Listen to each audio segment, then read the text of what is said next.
तो बच्चों welcome to the modern NCERT solution. तो आज हम फिर से आ गए हैं कक्षा 8 का एक और वीडियो लेकर, जिसमें हम चैप्टर 13 यानी बाज और सांप की कहानी का क्वेश्चन आंसर करने वाले हैं। तो आपको बताते हुए बहुत खुशखबरी हो रहा है कि आपका जो वसंत क्लास 8 का जो बुक है ये लास्ट चैप्टर है और ये चैप्टर यहीं पे समाप्त हो जाता है।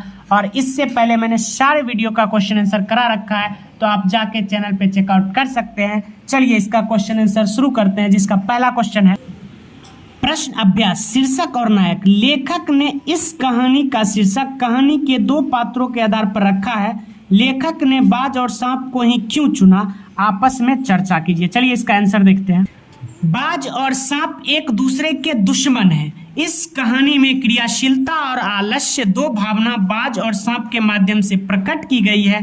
बाज संघर्ष और सक्रियता में आनंद महसूस करता है, परंतु सांप आलसी है, इसलिए लेखक ने इन दोनों को शीर्षक के लिए चुना। देखिए लेखक ने शीर्षक के लिए इन दोनों को ही क्यों चुना, क्योंकि ये एक दूसरे के दुश्मन है। ठीक है, बाज सांप का दुश्मन है और सांप बाज का दुश्मन है। ठीक है, जबकि सांप जो है एक आलस्य है और बाज जो है संघर्षकारी जीव है, इसलिए लेखक ने इन दोनों पात्रों को ही चुना। चलिए नेक्स्ट क्वेश्चन देखते हैं।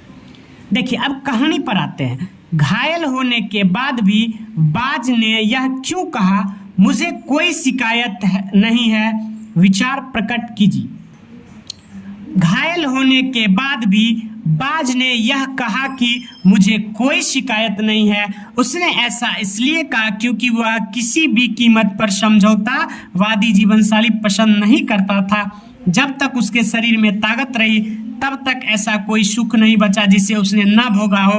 वह अपने जीवन से पूर्णतः संतुष्ट था। देखिए बाज ने ऐसा इसलिए कहा है, उसको अपने जीवन से इसलिए शिकायत नहीं था क्योंकि वह एक संघर्षकारी जीव है जो हमेशा उड़ता रहता है, शिकार करते रहता है। और सांप जो है एक क्या बोलते हैं उसको, आलस्य जीव है।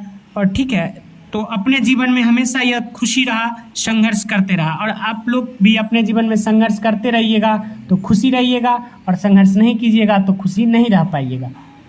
चलिए नेक्स्ट क्वेश्चन देखते हैं। दूसरा है, बाज जिंदगी भर आकाश में ही उड़ता है, फिर घायल होने के बाद भी वह उड़ना क्यों चाहता था। देखते हैं इसका आंसर। बाज जान गया था कि इस सांप ने कभी इस गुफा से आगे का जीवन देखा ही नहीं है। वह सांप की उस अंधेरी गुफा में अपने प्राणों को त्याग कर अपना अंतिम समय व्यर्थ यापन किया था।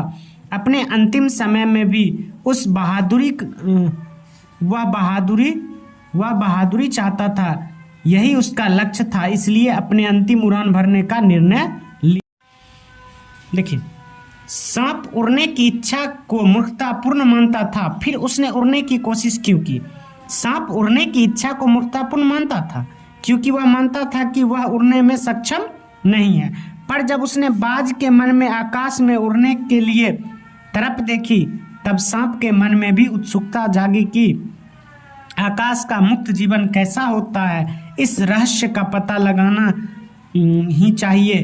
तब उसने भी आकाश में एक बार उड़ने की कोशिश करने का निश्चय किया। देखिए उसने देखा कि बाज आकाश में उड़ने की लास्ट समय जो है, उसके मरने का अंतिम समय आ गया, फिर भी वो जो है आकाश में उड़ना चाहता है। ऐसा आकाश में है क्या, मैं भी तो एक बार जाके देखूं क्या है। चलिए नेक्स्ट क्वेश्चन है। देखिए 4 नंबर है, बाज के लिए लहरों ने गीत क्यों गाया था। इसका आंसर देखते हैं। बाज की साहित्य और वीरता के लिए लहरों ने उसके सम्मान में गीत गाया। उसने अपने प्राण गंवा दिए, परंतु जिंदगी के खतरे का सामना करने से पीछे नहीं हटा। लहरों का गीत उन दीवानों के लिए था जो मरकर भी मृत्यु में नहीं डरते, बल्कि उसका सामना डरकर हंसकर करते हैं। चलिए लास्ट क्वेश्चन देखते हैं। घायल बाज को देखकर सांप खुश क्यों हो गया था। सांप बाज की मूर्खता पर हंस रही थी। उसके अनुसार बाज ने अपना समस्त जीवन व्यर्थ में उड़ने में व्यतीत कर दिया था। दूसरी ओर वह उसका परम शत्रु था, क्योंकि बाज के होने के कारण सांप और बाज के बीच जाति से शत्रुता होती है। घायल बाज को देखकर सांप खुश हुआ। देखिए आपका जो है क्लास 8 का बसंत बुक पूरा यहाँ पे खत्म हुआ, द एंड चैप्टर 13। ऐसे ही एनसीईआरटी सॉल्यूशन के कक्षा 7 और कक्षा 8 के और सब्जेक्ट के लिए आप इस चैनल से जुड़ सकते हैं। यहाँ पे कक्षा 8 और 7 के ऑल सब्जेक्ट का वीडियो आपको मिलता रहेगा।